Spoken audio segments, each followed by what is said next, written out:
যে আপনাকে যে তেলটা আছে ওই তেলটা এখন রেখে দেন, আর যে বেটা এখন তেল ব্যবহার করতেছে সেই সময় তার তেল শেষ হয়ে যাব, আর আপনি সেই সময় তেল দিয়ে উঠে দেন দিয়া। সিভিল ড্রেসে কোনো কাউকে গ্রেপ্তার করা যাবে না। আর একটা জিনিস হলো আমাদের একটু রয়ে গেছে যে বিভিন্ন থানা থেকে যে পরিমাণ অস্ত্র লুট হয়ে গিয়েছিল, কিন্তু আমরা কিন্তু সব উদ্ধার করতে পারিনি, সব কিছু কিন্তু উদ্ধার করা যায় নাই। এটা যত তাড়াতাড়ি সম্ভব হাতিয়ারগুলি উদ্ধারের ব্যবস্থা করতে হবে, যত তাড়াতাড়ি সম্ভব। আর অনেক ক্ষেত্রে দেখা গেছে কিছু কিছু শীর্ষ সন্ত্রাসীও কিন্তু জামিন পেয়ে গেছে। যেহেতু তারা জামিন পেয়ে গেছে বা তারা কারা থেকে মুক্তি হয়ে গেছে, কিন্তু তাকে দিকে আপনাকে একটু খেয়াল রাখতে হবে। তারা এখন ছাড়া পাওয়ার পর অথবা জামিনে মুক্ত হওয়ার পরে তাদের অ্যাক্টিভিটিসগুলি আপনাকে সবসময় তাদের নজর রাখে। এই ক্ষেত্রে ইন্টেলিজেন্স বাহিনীগুলি যারা আছে তাদের আরও বেশি কেয়ারফুল হইতে হবে। আরেকটা জিনিস আমি পুলিশে সবসময় বলবো, সিভিল ড্রেসে কোনো কাউকে গ্রেপ্তার করা যাবে না। ইউনিফর্মে যেতে হবে, অথবা তোমাদের ওই থাকতে হবে, কী জানি বলে, জ্যাকেট থাকতে হবে, জ্যাকেট বা ভেস্ট থাকতে হবে, ভেস্ট থাকতে হবে। মানে ওই সিভিল ড্রেসে দেয়া কাউকে তোমরা গ্রেপ্তার করতে পারবে না। আরেকটা হলো বড় সমস্যা হয়ে গেছে, মানে আমাকে সবাই হইল থানার ওসির পোস্টিং, মানে এত রিকোয়েস্ট আসে থাকে ওসি পোস্টিং, ভাবে যে ওসি বুঝি তারে পার করে দিব। জনগণ তারে পার করবো কি না এটা চিন্তা নাই, সবাই ভাবে যে ওসি বুঝি তারে পার করে দিবে। আর আমাকে সরকারি কর্মচারীকে ভিতরে একটা শুরু হয়েছে যে তারা এখনই তেল দিয়া মারা শুরু করে দিচ্ছে যে কে ভবিষ্যতে আসবে। তা আমি একটা কথা সবসময় বলি যে আপনাকে যে তেলটা আছে ওই তেলটা এখন রেখে দেন, আর যে বেটা এখন তেল ব্যবহার করতেছে সেই সময় তার তেল শেষ হয়ে যাব, আর আপনি সেই সময় তেল দিয়ে উঠে দেন দিয়া।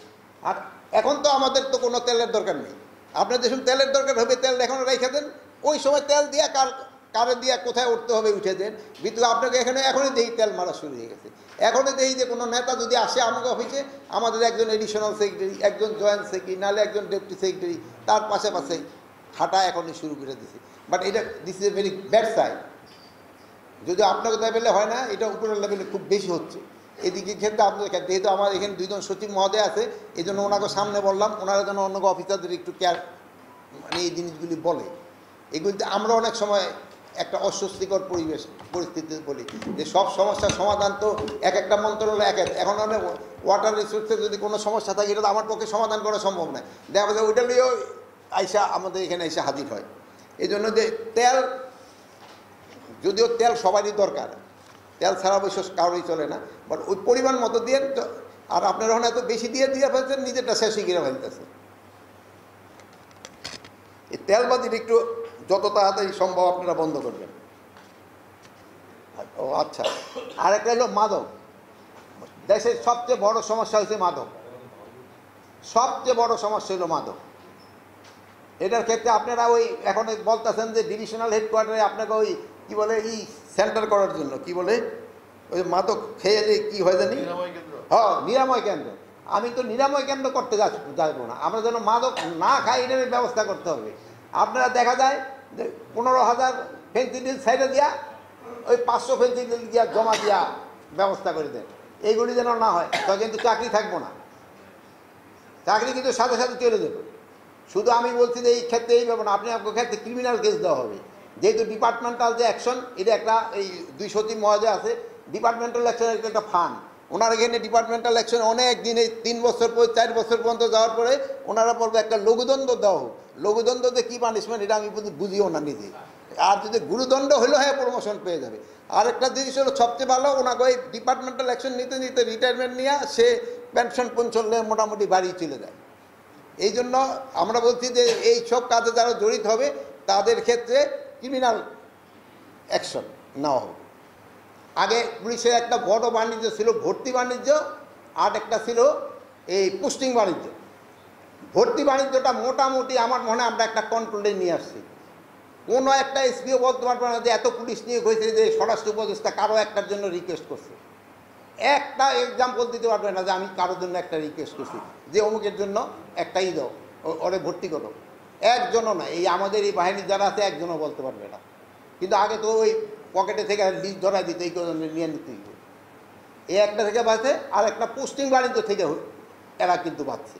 পোস্টিং করেন যে এখন একটা কমিটির মাধ্যমে একটা পোস্টিং হয়, উপরের পোস্টিংগুলি এটার থেকে কিন্তু একটু কমছে। তো যে নিচে খাদ্য যে ওসি 2-4টা পোস্টিংয়ে অনেক ওরা পয়সা খায় কিনা এটা আমি অবশ্যই বলতে পারবো না, যেহেতু ডিস্ট্রিক্ট ওসি তো ওরা পোস্টিং করে ডিস্ট্রিক্ট দিয়ে যেটা ওনারা করে, এখন ওনারা খায় কিনা আমি বলতে পারি না, বাট আমি বলতে পারবো এটা অনেক কমছে। এই আমরা আশা করব সব কটা রেঞ্জে যেন এইরকম হয়। আর একটা জিনিস হলো আমি আশা করব আপনার থেকে এই পোস্টিং কী বাড়িতে কোনো ওসি যেন ঘুষ না খায় এটাও যেন আমি শুনতে চাই। আর একটা জিনিস আপনারা খেয়াল করবেন, যেহেতু থানা গেলে দেখবেন ওসি রুমটা খুব সুন্দর, কিন্তু এরপরে আর কারো থাকার কোনো উপায় নেই। আমাদের এখানে সব এই বসের একটা রুম আছে খুব সুন্দর, তারপরে এগুলি অবস্থা একেবারেই খারাপ থাকে।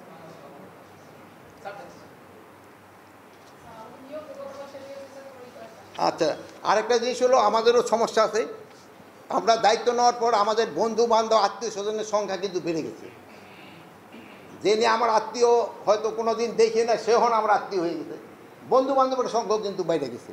এই জন্য অনেক সময় আপনার কাছে যে আর রিকোয়েস্ট করবে যে আমি তো অমুকে স্বরাষ্ট্র উপদেষ্টার আত্মীয়, আমার এটা করে। আমি এটার ক্ষেত্রে একটা ইনস্ট্রাকশন আমি আগেও দিয়েছি, আপনাকে সাংবাদিকদের সামনেও বলছি, প্রথমবার গেলে চা বিস্কুট একটু খাওয়াই দেন, দ্বিতীয়বার পুলিশের কাছে হ্যান্ড ওভার করে দিন, দ্বিতীয়বার তাহলে পুলিশের কাছে হ্যান্ড ওভার করে দেবেন।